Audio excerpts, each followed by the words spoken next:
বন্যা এবং প্রাকৃতিক দুর্যোগ এগুলোর সাথে আমাদের বসবাস করতে হবে।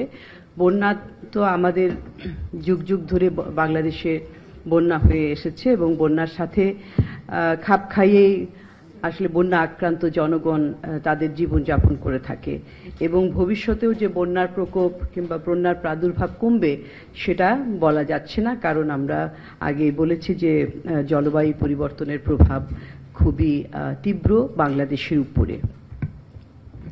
তো এখন এই যে ক্ষয়ক্ষতির বিষয়টা হিসাব দেওয়া হলো যে আমাদের 14,421 কোটি টাকা, যেটা কিনা ডলারের অঙ্কে $1.2 বিলিয়ন, এবং যদি এটাকে আমরা জিডিপির সাথে তুলনা করি সেটা চলতি 2025 অর্থ বছরের জিডিপির 0.26%, যেটা কিনা নেহায়েত কম নয়।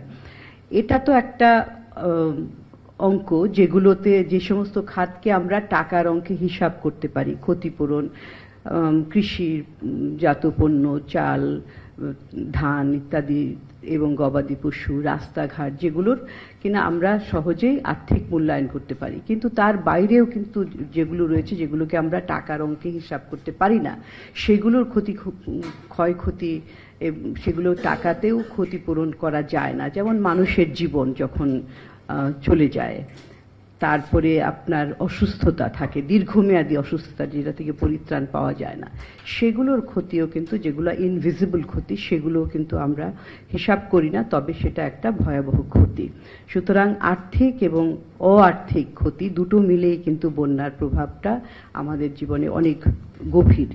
আর যে সমস্ত এখানে সুপারিশমালা, এখানে 12টা সুপারিশমালা তুলে ধরা হয়েছে, সেগুলোকে যদি আমরা ব্রড মোটা দাগে করি তাহলে দেখবেন যে কয়েকটা আছে। যেমন অর্থ, এটা একটা খুব গুরুত্বপূর্ণ, যে মূল বিষয় হচ্ছে যে পর্যাপ্ত অর্থ থাকে না, ত্রাণের অপর্যাপ্ততা থাকে, এটা একটা, এবং এটাকে পুরোপুরি যদি আমরা রিকভার করতে চাই তাহলে আমাদের বাজেটে বরাদ্দ বাড়াতে হবে, সামাজিক নিরাপত্তার পরিসর বাড়াতে হবে ইত্যাদি।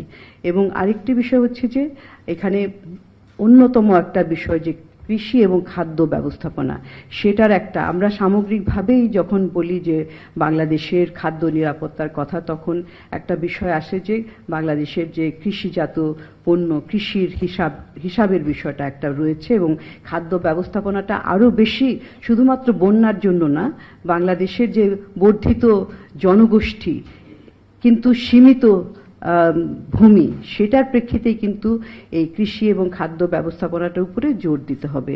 আরেকটি বিষয় হচ্ছে যে কারিগরি জ্ঞান এবং তথ্যের কথা বলা হয়েছে, তথ্যের অপর্যাপ্ততা, সেটা আগের থেকেই তথ্য দেওয়া এবং কানেক্টিভিটি, রেডিও কানেক্টিভিটির কথা বলা হয়েছে, এটি একটি।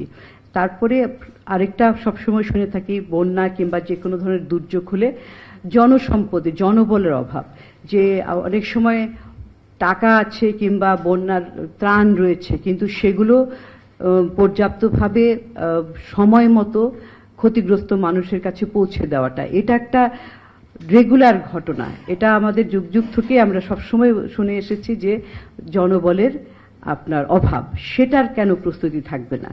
এবং তারপরে হচ্ছে যে সমন্বয় বিভিন্ন বিভাগে, এখানে দেখেছেন যে সরকারেরই বিভিন্ন মন্ত্রণালয়, বিভাগ, তাদের এটা একটা সম্মিলিত প্রচেষ্টার বিষয় থাকে, তাদের মধ্যে একটা সমন্বয়। অর্থাৎ এই 5টি গুরুত্বপূর্ণ, এই 12টার মধ্যে যদি একসাথে করি তাহলে দেখব যে এই 5টি গুরুত্বপূর্ণ জায়গাতেই আসলে আমাদের হাত দিতে হবে। বন্যা এবং যে কোনো ধরনের প্রাকৃতিক দুর্যোগের ক্ষেত্রে এগুলো সত্য রয়েছে। স্কুলে আপনি যাচ্ছে না, বাচ্চাদের কত স্কুল ডেজ ক্ষতি হলো, এটার তো হিসাব কোনো থাকে না।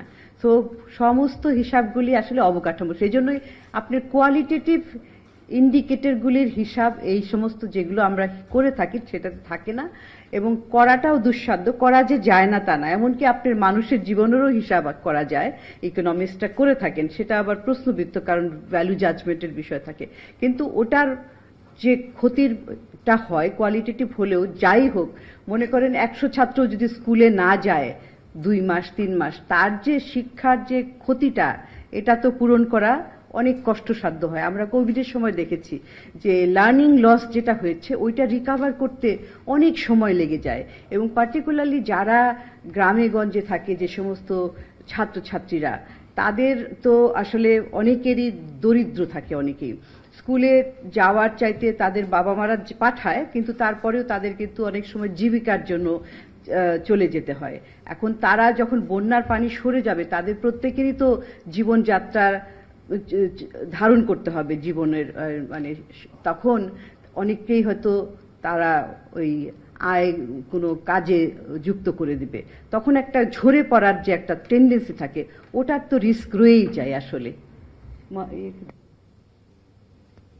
আর সাথে ছোট একটা জিনিস অ্যাড করি, আমরা যখন আমাদের এই গবেষণার সীমাবদ্ধতাগুলোর কথা বলেছি তখন কিন্তু আমরা উল্লেখ করেছি যে শিক্ষা আর স্বাস্থ্যের ক্ষেত্রে যেই ক্ষতিটা আমরা ধরেছি সেটা কেবলমাত্র অবকাঠামোগত ক্ষতি, অন্য ধরনের ক্ষতি আমলে নেয়ার মতন আসলে পর্যাপ্ত তথ্য বা উপাত্ত আমাদের কাছে ছিল না। আচ্ছা,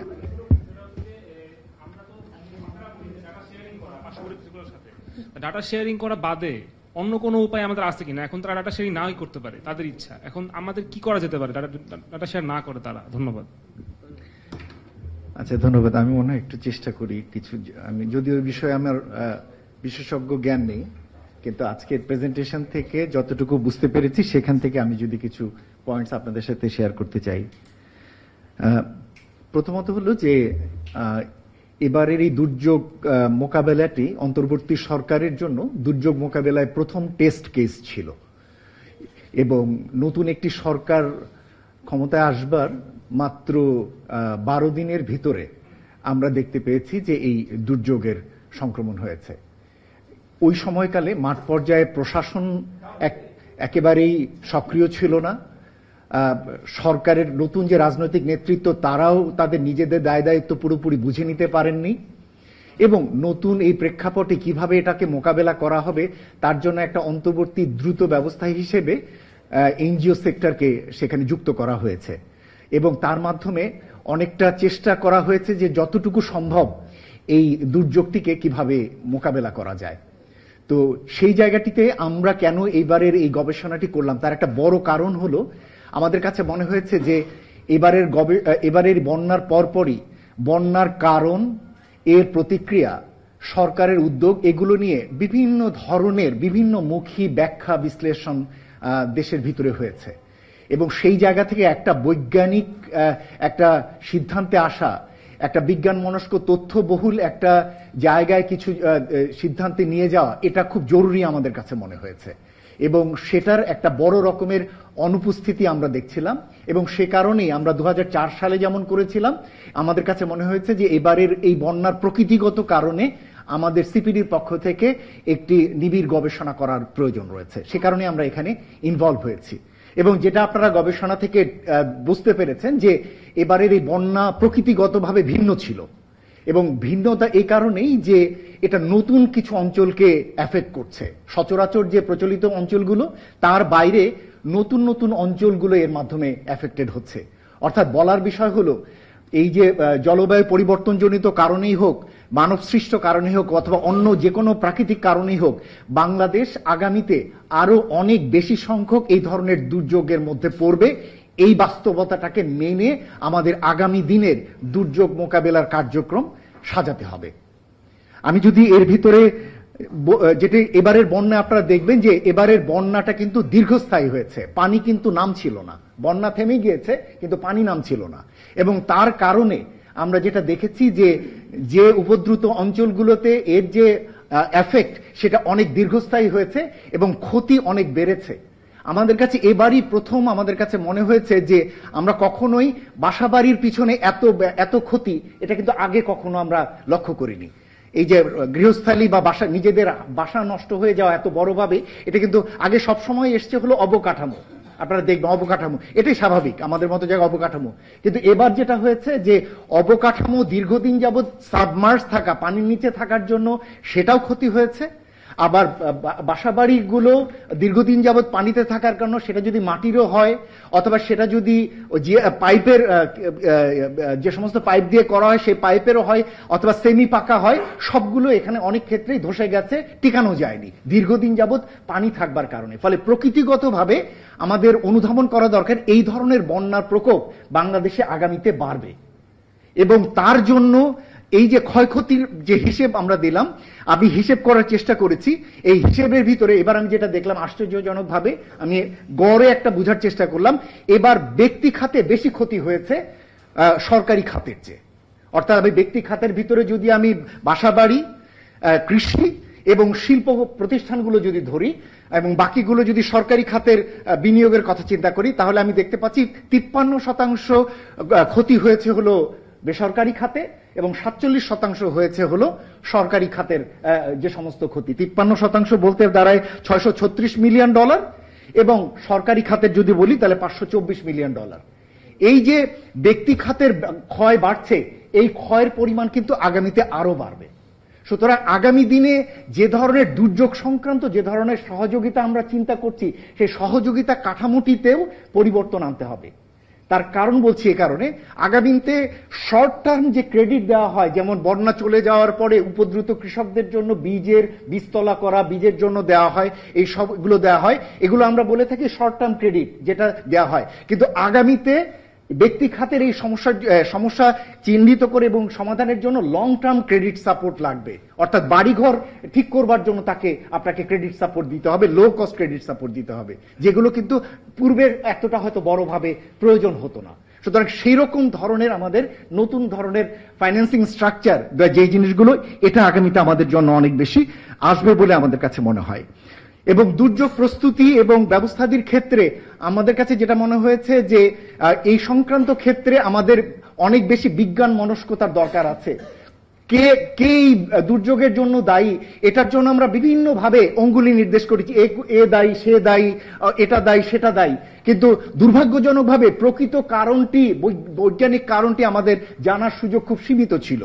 এবং সে কারণে আমরা যেটা বলতে চাই যে দুর্যোগ সংক্রান্ত ক্ষেত্রে সরকারের একটা বিশেষজ্ঞ কমিটি বা পরামর্শক কমিটি থাকা দরকার, যারা কিনা এই দুর্যোগ মন্ত্রণালয়ের সঙ্গে সব নিবিড়ভাবে কাজ করবেন। তাদের কাজ হবে শুধুমাত্র এই আর্লি ওয়ার্নিং বা এই সমস্ত ক্ষেত্রেই না, যে কোনো ধরনের দুর্যোগ হলে যাতে সেখান থেকে তারা যাতে বেরিয়ে আসতে পারে, সেই ধরনের অনেক বেশি বাস্তবানুগ সমাধানের বিষয়গুলো তারা বলবে। আপনারা একটু আগে বললেন ডেল্টা প্ল্যানের কথা, একটু আগে বললেন যে অলরেডি এগুলো গভর্নমেন্টের পরিকল্পনায় আছে। এখন যেটা দরকার হবে, এগুলো বাস্তবায়নের ক্ষেত্রে সরকারকে পুশ করবার জন্য, যেহেতু অন্তর্বর্তী সরকার আমাদের কাছে মনে হয়েছে তুলনামূলকভাবে অনেক বেশি বিজ্ঞান মনস্কতা দেখাতে চাচ্ছেন, আমরা মনে করি যে সেই নলেজ বেসড একটা পরামর্শ কমিটি যদি থাকে, তাদের কাছ থেকে নিয়মিত তাদের কাছ থেকে তথ্য উপাত্ত সাজেশন নিয়ে সেই অনুযায়ী যদি স্বল্প মধ্য দীর্ঘমেয়াদী কার্যক্রমগুলো যদি তারা নেয়, তাহলে আগামীতে এই দুর্যোগ আমাদের নিত্যসঙ্গী, এটা নিয়ে যেটা আমাদের ইডিও বললেন নিত্যসঙ্গী, কিন্তু আমরা যাতে এর ক্ষয়ক্ষতি কমাতে পারি। আমাদের কাছে যেটা মনে হয়েছে যে বাংলাদেশের জন্য দুর্যোগ মোকাবেলার সবচেয়ে বড় ইন্ডিকেটর হচ্ছে কম মৃত্যু হার। আমরা দুর্ভাগ্যজনক ভাবে দেখতে পাচ্ছি এবার কিন্তু 56 জনের মৃত্যুর কথা আমরা আমাদের এখানে বলেছি। আমাদের কাছে এটা যথেষ্ট বেশি মনে হয়েছে। আমাদের মতো একটা দুর্যোগ সিস্টেম, যেটা ওয়ার্ল্ড ওয়াইড আমরা বলে থাকি আমরা অনেক বেশি প্রস্তুত করার সক্ষমতা রাখি, সেরকম একটি দেশে 56 জনের মৃত্যু কিন্তু অনেক বেশি।